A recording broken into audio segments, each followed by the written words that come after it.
హిందువులకు సంబంధించి ఒక హైందవ శంఖారావం జరిగింది విజయవాడలో. ఇది అందరికీ తెలిసిన విషయమే. ఎందుకంటే లక్షలాదిగా జనం వచ్చారు. అదే ఒక రాజకీయ వేదిక కాదు. పొలిటికల్ లీడర్స్ ఎవరు అక్కడ కనిపించిన వేదిక పైకైతే ఎవరు రాలేదు. అక్కడ ఒక విఐపీలాగా, ఒక ప్రేక్షకుల్లాగా, లేదంటే ఒక హిందువుల్లాగా మాత్రమే, అది కూడా భారతీయ జనతా పార్టీకి సంబంధించిన నాయకులు హాజరయ్యారు. రాజకీయ పార్టీలను పూర్తిగా దూరం పెట్టి నిర్వహించిన సభలో దాదాపుగా ఒక 12 అంశాలతో ఒక డిక్లరేషన్ కూడా ఇచ్చి అసలు ఆలయాలను ఎలా రక్షించుకోవాలి, హిందువులందరూ ఇక నుంచి ఏం చెయ్యాలి అనేది ఒక శంఖారావం పూరించి ఆ సభను ముగించారు. అయితే తర్వాత దానికి సంబంధించి ఇప్పటికీ కూడా ఈ సభ జరిగి 2 రోజులు అవుతోంది, 48 గంటలు గడిచినా దాని మీద ఇంకా ట్రోల్స్ నడుస్తూనే ఉన్నాయి. అసలు ఈ సభ ఎందుకు పెట్టారు, అసలు ఒక రాజకీయ పార్టీ ఇచ్చినట్టు డిక్లరేషన్లు ఏంటి, అనంత్ శ్రీరామ్ ఎందుకు అలా మాట్లాడారు, చినజీయర్ స్వామి ఎలా ఎందుకు మాట్లాడారు, ఈ చర్చ అయితే బాగా నడుస్తోంది. ఇదంతా హిందువులను వ్యతిరేకించే వాళ్ళు, హిందుత్వాన్ని వ్యతిరేకించే వాళ్ళు చేసే ప్రచారం అని చెప్పి లైట్ తీసుకోవాలా, అలాగే మీడియా కూడా ఎంతవరకు ఈ సభకు ప్రాధాన్యత ఇచ్చింది, ఇంత భారీ స్థాయిలో జరిగిన సభకు అనేది కూడా ప్రధానంగా చర్చించే ప్రయత్నం చేద్దాం. సార్, ముందుగా ఒక హైందవ శంఖారావం ఈ రేంజ్లో జరుగుద్ది, అది కూడా ఆంధ్రప్రదేశ్లో గన్నవరానికి దగ్గర కేసరపల్లి వేదిక, కానీ ముందుగా అయితే ఎవరు ఊహించలేదు. అనుకున్న దానికంటే భారీ స్థాయిలోనే జనం వచ్చారు అనేది కూడా అక్కడి నుంచి చూస్తే అర్థమవుతుంది. కానీ ఆ స్థాయి పబ్లిసిటీ తెలుగు పత్రికలు 3 పత్రికలు ఇచ్చినాయి అని భావించవచ్చా? పర్లేదండి, పత్రికల్ని మనం నిందించాల్సిన అవసరం లేదు. వాస్తవంగా నేనైతే ఏ లోకల్ ఎడిషన్లో వేస్తే, ఎందుకంటే హిందువులకు సంబంధించిన కార్యక్రమాలు కదా అనుకున్నాను. కానీ ఫ్రంట్ పేజీ పెట్టారు, లోపల పేజీల్లో కూడా డీటెయిల్డ్ కథనాలు వేశారు. కాకపోతే ఓ రాజకీయ పార్టీలు వాళ్ళు భుజాన్ని వేసుకునే రాజకీయ పార్టీలు ఇదే స్థాయిలో కార్యక్రమం జరిగితే లోపల ఒక 3-4 పేజీలు, అందరు ఉపన్యాసాలు, తర్వాత ఫోటోలు రకరకాలు వేసేవాళ్ళు. అంటే టోటల్గా ఒక 10-15 మంది టీం పనిచేస్తుంది అట్లాగా. అంటే ఇప్పుడు వైఎస్ఆర్ కాంగ్రెస్ పార్టీ ప్లేనరీలో వాళ్ళ బహిరంగ సభ అయితే సాక్షి వాళ్ళు కష్టపడతారు, అట్లాగే తెలుగుదేశం పార్టీ అయితే ఈనాడు జ్యోతి వీళ్ళందరూ కూడా కష్టపడతారు. ఇక్కడ అంత కష్టం కానీ లేదంటే జగన్ గారి శంకరావం జరిగితే పేపర్ మొత్తం అది తప్ప వేరే వార్త ఉండదు ఆ రోజు. కానీ నిన్న జరిగిన దాంట్లో చూస్తే కంపేర్ టు ఈనాడు, ఆంధ్రజ్యోతి, ఏదో ఒక చిన్న కాలం ఫ్రంట్ పేజీలో కింద ఒక చిన్న ముక్క వేశారు అంతే. మీ ఆలయాలకు మా ఆలయాలకు మీ పెత్తనం ఏంటని. లోపల కూడా చాలా చిన్న కాలం సార్. అంటే నేను సాక్షి గురించి మాట్లాడుతున్నాను. సాక్షికి హిందుత్వం అవసరం లేదా, హిందువులు అవసరం లేదా, ఇటువంటి శంఖారావాల్ని లైట్ తీసుకుందా మీడియా? వాళ్ళకి అదే తేల్చుకోవాలి. అంటే లక్షలాది మంది స్వచ్ఛందంగా వచ్చినప్పుడు దాన్ని హైలైట్ చేయాల్సినటువంటి కనీస బాధ్యత ఎందుకు మర్చిపోయారు? ఫ్రంట్ పేజీ పెట్టాం, లోపల 2 కాలమ్స్ వార్త రాస్తే అది మేము న్యాయం చేసేసాము. బాక్స్ పెట్టారు, అవును, కర్టన్ రైజర్ బాక్స్ అనమాట, అది పెట్టుకుని వచ్చారు. కాబట్టి వాళ్ళ ఆలోచనలో ఉన్నటువంటి తేడా అదే. అంటే క్రిస్టియన్ యజమాని, క్రిస్టియన్కి సంబంధించినటువంటి వ్యవస్థ కాబట్టి ఆ విధంగా వ్యవహరించారు అన్నటువంటి పబ్లిక్లోకి వెళ్తుంది ఆటోమేటిక్గా. జగన్ ఉన్నటువంటి సందర్భంలో జరిగినటువంటి లోపాలని, హిందుత్వానికి సంబంధించి తను ఎదుర్కొన్నటువంటి అంశాలని పరిష్కరించుకోవాలంటే మరింత అగ్రెసివ్గా వెళ్ళాలి. కానీ హిందుత్వ అంశంలో జరిగినటువంటి సందర్భంలో పబ్లిక్ పక్షాన కాకుండా, లేదు మేము జర్నలిజం విలువలు పాటిస్తాం అనేటట్టయితే కనుక మరి ముస్లింల కార్యక్రమాలకు ఎందుకు హైలైట్ చేస్తున్నారు, క్రిస్టియన్ కార్యక్రమాలకు ఎందుకు హైలైట్ చేస్తున్నారు, వాళ్ళు ఆలోచించుకోవాలి. బ్యాలెన్స్ అనేది పోయింది ఖచ్చితంగా.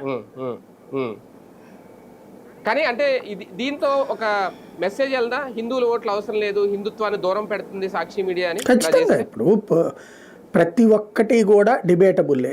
ఏ టాపిక్ ఎంతవరకు వెళ్ళాలి, ఎంత నడుస్తుంది అన్నటువంటిది.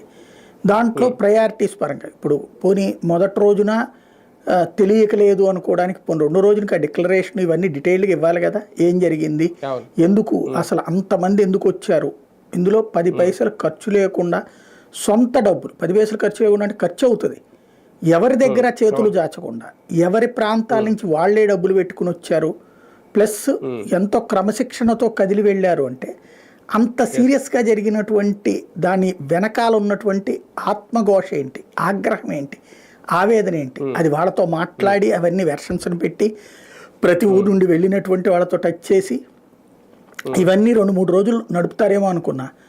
సరే, మనం హిందువుగా సంతృప్తి పడటం మాత్రమే మిగిలింది. ఏంటంటే ఫ్రంట్ పేజీ స్టోరీలు కూడా వేసారులే అన్నటువంటిది. అవును అవును, ఒక 2 పత్రికలు వాటిని అయితే మెచ్చుకోవాలి ఈ విషయంలో. అంటే దీంతో పోలిస్తే, సాక్షితో పోలిస్తే. కానీ మీరు అన్నట్టు ఒక సినిమా ఫంక్షన్ జరిగిన, లేదంటే ఒక పొలిటికల్ రాజకీయ మీటింగ్లు, ఇంతకుముందు సిద్ధం సభలు ఇలాంటి జరిగిన తొక్కిస్లాట్లు జరిగేవి, ఎక్కడో చిన్న చిన్న ఘటనలు జరిగేది. ఇక్కడ మాత్రం చాలా క్రమశిక్షణతో ఎటువంటి జరగకుండా చాలా జాగ్రత్తగా మేనేజ్ చేశారు. రాజకీయాలకు దూరంగా పెట్టడం వల్ల, రాజకీయ నాయకులను దూరంగా ఉంచడం వల్ల అది సాధ్యమైంది అనుకోవచ్చా? అంటే మీకు ఒక్కొక్క సంస్థ కార్యకలాపాలు ఒక్కొక్క రకంగా ఉంటాయి. రాజకీయ పార్టీలు పోలీసుల మీద డిపెండ్ అవుతాయి వాళ్ళ ప్రోగ్రాంకి. వాళ్ళకి సర్వీస్ అంటే ఏంటంటే ఏ నాయకుడిని తీసుకొచ్చి ముందు కూర్చోబెట్టాలి, పైన కూర్చోబెట్టాలి, ఇది పని చేయడానికే వాళ్ళ సేవా విభాగాలు ఉంటాయి.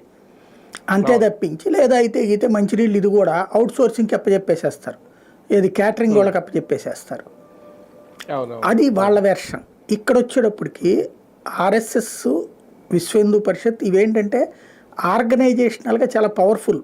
అంటే వాళ్ళు ఇప్పుడు ఇది ఎట్లా ఉంటుందంటే, నువ్వు ఒక ఉద్యోగిలాగా వచ్చి అంటే ఒక క్యాటరింగ్ వాళ్ళకి ఇచ్చాం, వాడు ఏం మనస్ఫూర్తిగా పనిచేయడు.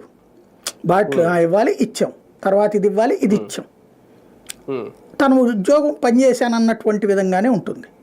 ఇందులో ఒక ఆత్మీయంగా పలకరింపు లేకపోతే కనుక నీ అవసరం ఏంటో తెలుసుకోవడము ఇదేముండదు. పని చేస్తాడు అక్కడ. కానీ ఇక్కడ మీరు అబ్జర్వ్ చేస్తే వాస్తవంగా నేనేంటంటే జర్నలిజం ఫీల్డ్ నుంచి ఏదైతే మన ఫీల్డ్ జర్నలిజం నుంచి బయటకు వచ్చేసేసి కంప్లీట్గా డెస్క్ జర్నలిజం లేకపోతే మేనేజ్మెంటల్ సిచ్యుయేషన్లోకి వచ్చేసాక సభలకు వెళ్ళడం మానేశాను నేను. మ్యాక్సిమం టీవీలో చూస్తున్నాము, దాని ద్వారా నోట్ చేసుకుంటున్నాము, లేదా రోడ్డు మీద మనం వెళ్ళేటప్పుడు కనబడితే అబ్జర్వ్ చేస్తున్నాం అంతే.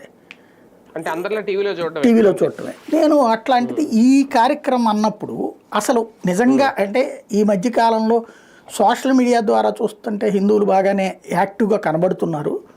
నిజంగా అసలు వస్తారా లేదా, వాళ్ళని ఎవరన్నా తీసుకొస్తారా ఏంటనేది చూద్దామని వెళ్ళా ప్రత్యేకించి. దాంతోపాటు ఒకసారి అది ఎట్లుంటుందో చూద్దామని లైవ్ ఇద్దామనే వెళ్ళాను నేను.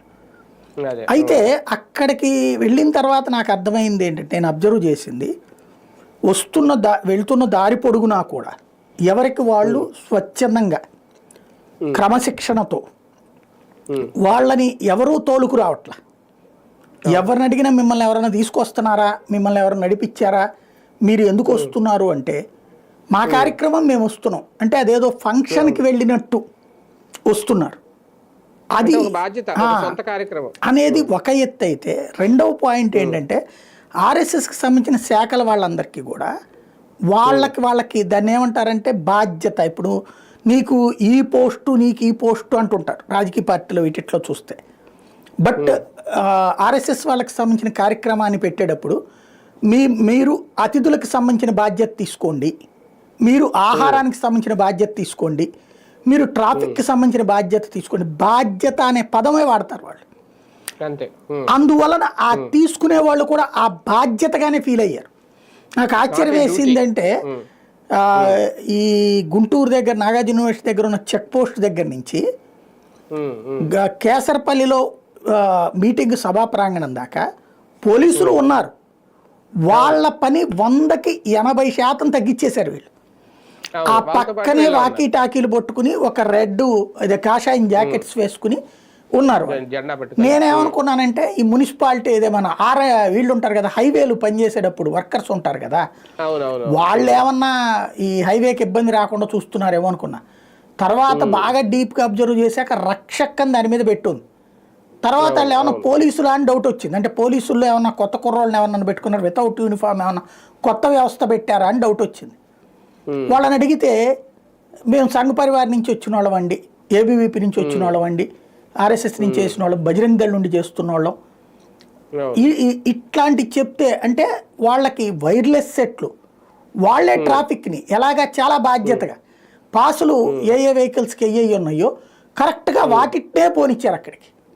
అంటే కొన్ని చోట్ల బస్సులు పార్కింగ్ పెట్టారు, కొన్ని చోట్ల 2 వీలర్ పార్కింగ్ పెట్టారు, కొన్ని చోట్ల ఆటో పార్కింగ్ పెట్టారు, కొన్ని పాసులు ఉన్నటువంటి వాళ్ళ దగ్గరికి స్టేజీ దగ్గరికి పెట్టారు. మామూలుగా మనకేంటంటే బిగిన్ అయిపోయాక దాంట్లో ఉన్న మనిషిని చూసి ఆ మనిషి ఫేసును బట్టి పోనీయమంటుంటారు. కానీ ఇక్కడ అట్లా పెట్టలా. నువ్వు ఎంత తెలిసినోడు అయినా సరే ఎక్కడ కూర్చోమన్నారో అక్కడికే పంపించారు, ఎక్కడికి వెహికల్ అన్నారో అక్కడికే పంపించారు. అందులో ఎంత తెలిసిన వాడు సొంత చుట్టమైనా సరే నీ బాబాయ్ నీకు ఇచ్చిన బాధ్యత ఇక్కడది కదా, అక్కడ పార్క్ చేసుకోపో, అంటే ఇక సొంత బాబాయ్ అనేటటువంటి అబ్బాయే ఇట్లాగా మొహమాటం లేకుండా చెప్తున్నప్పుడు ఈయన అక్కడికి వెళ్ళి కూర్చున్నాడు. ఈవెన్ అక్కడ కూర్చున్నప్పుడు కూడా చూస్తే మొత్తం అసలు ఆ రూట్ అంతా జామ్ అయిపోయింది. ఎక్కడా ఎవరు మామూలుగా అయితే కనుక ముందుకు పోవాలా వెనక్కి పోవాలా తొక్కిసలాట తోపులాట ఉంటుంది చాలా ప్రశాంతంగా. మామూలుగా ఇంకొకటి ఏంటంటే ఎవడో నాయకుడు, ఇప్పుడు పవన్ కళ్యాణ్ వచ్చాడు, చంద్రబాబు వచ్చాడు, లోకేష్ వచ్చాడు, జగన్మోహన్ రెడ్డి వచ్చాడు, ఇట్లాంటి జనం వచ్చారు అంటే ఒక అర్థం ఉంది, అంటే వాళ్ళని కోసం అని చెప్పి వాళ్ళ కోసం ఉంటారు అని. కానీ సభ పూర్తయిపోయి రిటర్న్ వస్తున్నప్పుడు చూస్తే అప్పటిదాకా వాళ్ళు కూర్చుని బయటికి వెళ్ళారు. అంటే అంత సిన్సియర్గా కూర్చోవడం అనేటటువంటిది కానీ ఈవెన్ భోజనాలు అక్కడ ఏర్పాటు చేసిన చోట కూడా ఎక్కడా ఏ తొక్కిసలాట జరగల. సిన్సియర్ మధ్యలో మంచినీళ్ళు ఇచ్చేటప్పుడు కూడా మామూలుగా మనకేంటి తలా ఒక మోహన్ అక్కడ బాటిల్ పడేసేసి పెద్ద పెద్ద ఇయ్యి ఆ బాటిల్ తీసుకోమంటారు. బాటిల్ కాస్ట్ ఎక్కువ, వీళ్ళు ఆ కాస్ట్ను కూడా చాలా జాగ్రత్తగా మేనేజ్ చేశారు. ఎక్కడికక్కడ వాటర్కి సంబంధించిన డ్రమ్ములు పెట్టేసి ముందే పోసేసి దాని మీదన ఇవి పెట్టేసేసి అక్కడ ఒక్కొక్క బాక్స్కి మహిళలకు అప్పచెప్పారు. అక్కడ వాళ్ళని ప్రబంధకులు అని చెప్పేసి మీరు మీకు అప్పచెప్పిన ఆ ప్రదేశంలో మంచినీళ్ళ సరఫరా మీరే చేయాలి. ఎట్లాగా స్టీల్ గ్లాసులు మామూలు గ్లాసులు తెచ్చిచ్చారు. ఆ గ్లాసుల్లో ఆ నీళ్లు పట్టి తీసుకెళ్ళి ఎప్పటికప్పుడు ఇస్తుండటం అతిథులకి. అంటే అతిథుల కంటే విఐపి కాదు, ఆ వచ్చిన హిందువులకి ఆ ప్లేస్లో. ఇది అసలు సాధారణంగా ఊహించలేము ఇట్లాంటి, అంటే ఇలాంటి వింటే కూడా నమ్మం. అది ఒక సిస్టమ్ అనేది పొద్దున్నే మామూలుగా నేనేమో ఎక్స్పెక్ట్ చేశానంటే ఒక 10,000 15,000 వస్తే బెటరు.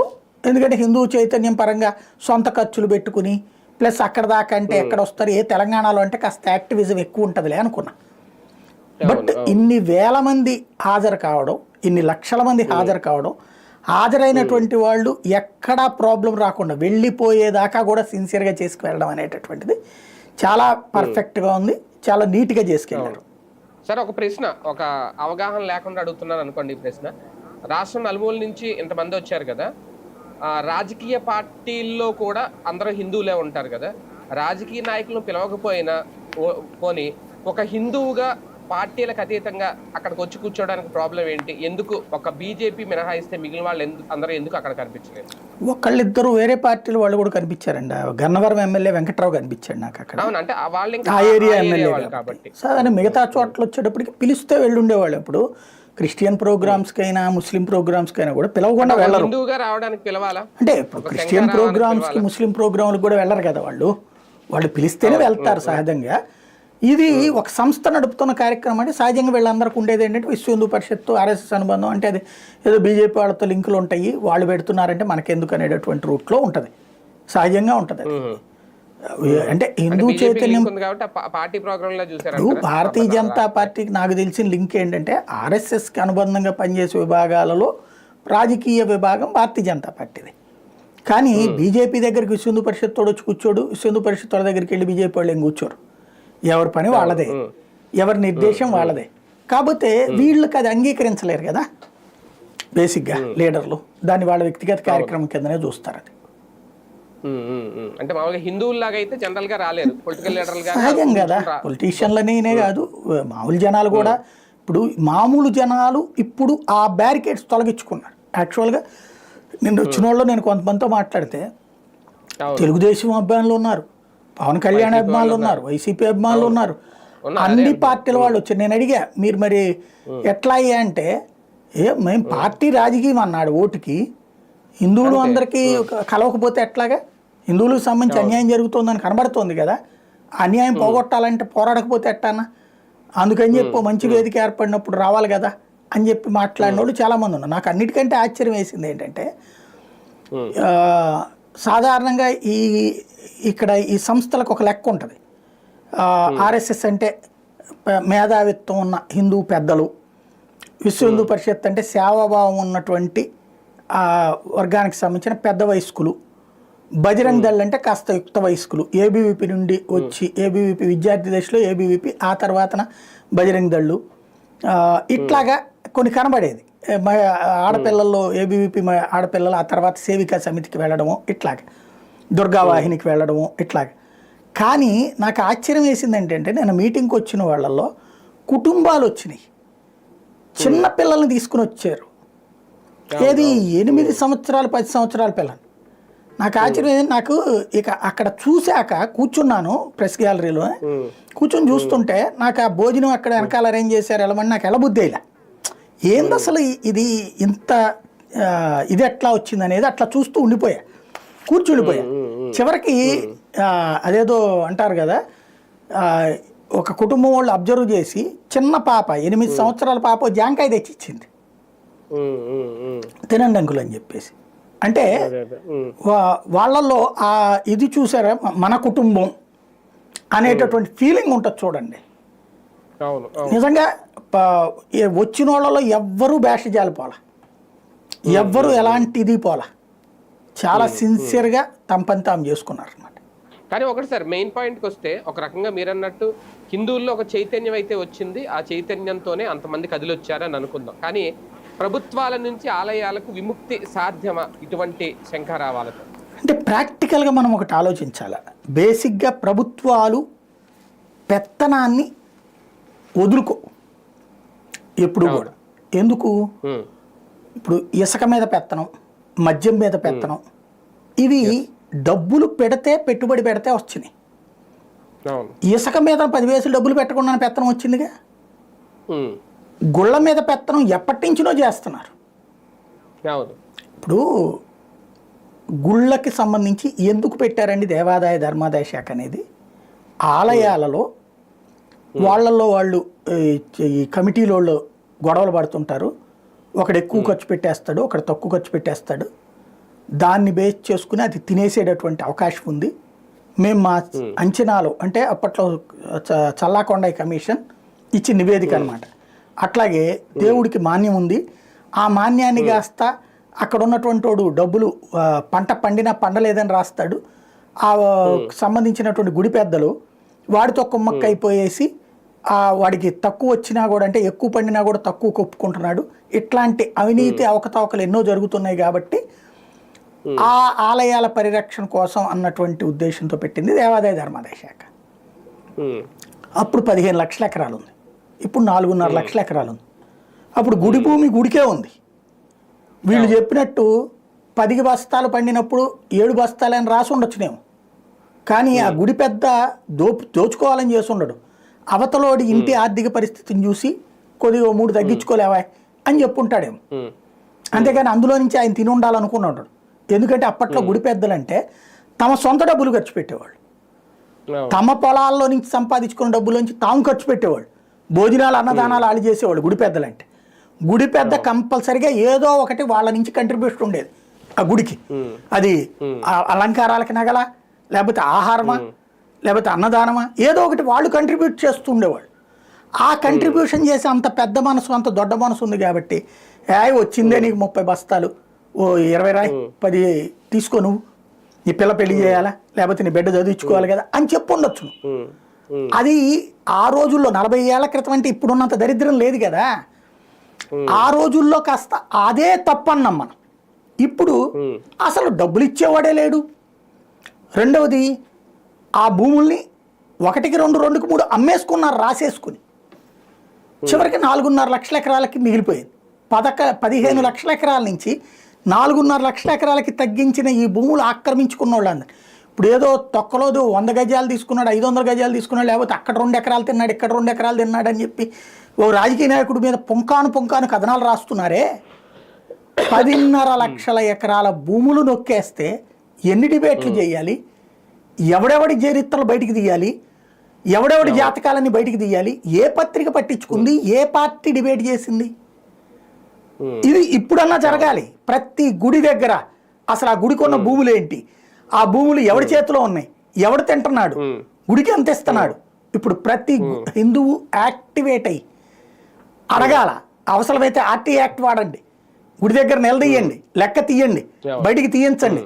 అసలు దొంగలు బయటపడతారు. ఆ దొంగ మొహం ఏంటో చూపించండి. ఇదిగో వీడే ఈ దేవుడి సొమ్ము మింగేస్తున్నాడు, 10 ఎకరాలకు సంబంధించిన దాంట్లో 1 ఎకరానికి కూడా డబ్బులు కట్టడు, ఈ ఎదవ వీడే అని చెప్పి చూపించండి. పాపాత్ముడు ఈడని చెప్పండి. అప్పుడు బుద్ధి వస్తుంది ఒక్కొక్కడికి. ఆంధ్రప్రదేశ్లో జరిగిన ఈ తొలి సభతో హైందవ శంకరావంతో ప్రభుత్వాలకి ఒక షాక్ ఏమన్నా తగిలినట్టు అనుకోవాలా, లేదంటే ఇది ఇంకా తొలి అడిగే అని అనుకోవాలి? ఖచ్చితంగా నాకున్న అవగాహన మేరకు ఇది భవిష్యత్తులో పెను సంచలనానికి ఒక వేదిక అవుతుందేమో అనిపించింది. ఎందుకంటే అయోధ్య రామ మందిర వివాదానికి సంబంధించినటువంటి ఇష్యూలో అప్పట్లో ఏది బాబ్రీ కట్టడం వివాదం, అయోధ్య రామాలయ నిర్మాణ వివాదం వచ్చినప్పుడు చూసా. అప్పుడు మ్యాక్సిమం ఓ స్వామీజీని పట్టుకొస్తే ఒక 500 మంది వస్తే వామ్మో అనుకునేవాళ్ళు. కవరేజ్ చేశాను నేను అప్పుడు, పేపర్లో పనిచేసినప్పుడు, టీవీలో పనిచేసినప్పుడు చాలా పరిమితంగా వచ్చేవాళ్ళు. అది కూడా ఈ సంఘ పరివార కుటుంబాలకు సంబంధించినటువంటి వాళ్ళు వాళ్ళే ఎక్కువ కనిపించేవాళ్ళు, మిగతా వాళ్ళు తక్కువ కనిపించేవాళ్ళు. అలాంటిది హిందువులలో ఇంత చైతన్యం రావడం, ఇంత సంఘటితం కావడం, పార్టీలకు అతీతంగా ఒక చోటకు వచ్చి డిమాండ్ ప్రారంభమైతే, అయోధ్య ఉద్యమం ప్రారంభించిన రోజున ఎవడు అనుకోలా గుడి కడతారని, ప్రాణాలైనా అర్పిస్తాం రామ మందిరం నిర్మిస్తామంటే నవ్వుకున్నోళ్ళు బోళ్ళంతమంది ఉన్నారు. నిర్మాణం జరిగింది కదా. ఇది కూడా ఖచ్చితంగా ప్రారంభమైన ఒక పెను విప్లవం అనుకోవాలి. ఎందుకంటే ఆలయ ఆధారిత సంస్కృతి హిందూ సంస్కృతి. ఆలయాల దగ్గరనే మనకి జ్ఞానబోధ చేసేటటువంటి అర్చకులు ఉండేవాళ్ళు, ఊరి పెద్దలు కూడా అక్కడికే వచ్చేవాళ్ళు. లేదా మంచి జ్ఞానవంతులు ఎవరైనా ఉంటే, అంటే ఇవాళ భాషలో చెప్పాలంటే ఇంటలెక్చువల్స్, ఏ సబ్జెక్ట్ మీద ఏ టాపిక్, వాళ్ళని ఆడికి పిలిచి మీటింగ్లు పెడతా ఉండేవాళ్ళు. అదొక చిన్న సైజు, డైలీ ఏదో ఒకటి తెలుసుకునేటటువంటి, అవగాహన చేసేటటువంటి మీటింగ్స్ నడుస్తుండే. మా చిన్నప్పుడు జరిగినాయి. అట్లాగే ఆ తర్వాత అప్పట్లో ఉన్నటువంటి లైబ్రరీలు గొళ్ళకుండే, ఆసుపత్రులు గొళ్ళకుండే. ఆయుర్వేద డాక్టర్ గారు, హోమియో డాక్టర్ గారు అక్కడ కూర్చుని చెప్తుండేవాళ్ళు. ఇదిగో ఆ వెళ్తున్న వాళ్ళని ఏకేసి, ఏందమ్మా మీ పాప అట్లా పక్కకి తిరిగి నడుస్తున్నట్టుంది, పట్టించుకోవట్లేదు, వీళ్ళకి ఐడియా కూడా ఉండదు. అట్లా చెప్పేటటువంటి వాళ్ళు అక్కడ, ఇదిగో ఇది వాడు ఇట్లాగా అని చెప్పేసి, లేకపోతే పెద్ద హాస్పిటల్కి తీసుకుపో అని చెప్పేసి, ఇట్లాంటి ఒక మనిషిని ఇంకొక మనిషి తమ బంధువుగా భావించేవాడు. అది ఇప్పుడు ప్రారంభం అవుతోంది మళ్ళీ. అవును సరే, ఒక రకంగా అంటే అందరూ మాట్లాడారు, ఇప్పుడు అందరూ మాట్లాడి చర్చించే టైం లేదు. కానీ అనంత శ్రీరామ్ వ్యాఖ్యలు చూస్తే ఒక రకంగా ఫిల్మ్ ఇండస్ట్రీలో కూడా ఈ డామినేషన్ హిందువుల మీద, ఆయన చెప్పారు తెర వెనక మాకు ఇలా ఉంటుంది, మా పరిస్థితి ఇలాగా అనేది, హిందుత్వాన్ని కించపరిచేలాగా లేదంటే వక్ర భాష్యం చెప్పేలాగా సినిమాలు తీసే అంశాలు లేవనెత్తారట. ఒక రకంగా ఫిల్మ్ ఇండస్ట్రీకి కూడా ఒక జరికిచ్చిందా, ఒక సవాల్ విసిరిందా ఈ వేదిక? ఒక్కటి మాత్రం ఖాయమండి, చైతన్యం లేనప్పుడు ఏమైనా జరుగుతుంది. ఇప్పుడు నాకు బాగా గుర్తు, ఈ దానవీర సూరకర్ణ సినిమా అప్పుడు చూస్తున్నప్పుడు నేను అడిగా, అప్పుడు చిన్న వయసు కదా, అంటే నా 8 ఏళ్ళలో 10 ఏళ్ళప్పుడు అడిగా అనమాట. అది చూస్తుంటే ఇది టీవీలోనో ఎక్కడో చూస్తున్నాం అనమాట. చూస్తున్నప్పుడు అంటే అప్పటికిప్పుడు సినిమా వచ్చింది, నేను చూసింది ఆ టైంలో అనమాట, ఏదో వీసీఆర్లు ప్లే చేసి చూసే రోజుల్లో. అప్పుడు అడిగాను, ఏంటి అంటే అర్జునుడు విలనా, కృష్ణుడు తప్పుడా అని చెప్పేసి, అమ్మ తప్పు కళ్ళు పోతాయి అంది. మరి ఏంది అందులో అట్లా చెప్తున్నారు కదా అన్న, అంటే అది సినిమారా అంది. అంటే సినిమాలో నిజం చెప్పరా అని అడిగా. ఇది నా బాగా గుర్తు అనమాట. అంటే ఆ రోజున అది చూసినప్పుడు, ఎందుకు నా ఇంట్లో రాముడు కనబడుతున్నాడు, నా ఇంట్లో కృష్ణుడు పూజ చేస్తున్నారు, తీరా చూస్తే ఆ సినిమాలో కృష్ణుడు విలను, లేకపోతే గనక కర్ణుడు హీరో, దుర్యోధనుడు హీరో ఒక దాంట్లో. వీళ్ళు అంటే ఇలాంటి పాత్రలు ఏంటది, వీళ్ళు బ్రాహ్మణ కుటుంబాలలో పుట్టి వాళ్ళు ఆ సదాచార సంప్రదాయాల పేరుతో ఏళ్ల తరబడి దాని మీద విరక్తి పుట్టి చివరికి ఆ వ్యవస్థనే విభేదిస్తూ తయారైన కొంతమంది రచయితలు, రాసిన వాళ్ళు కూడా బ్రాహ్మణులు ఎక్కువ ఉన్నారు అక్కడ. మీరు చూస్తే నాస్తికవాదులు ఎక్కువ బ్రాహ్మణులు ఉంటారు.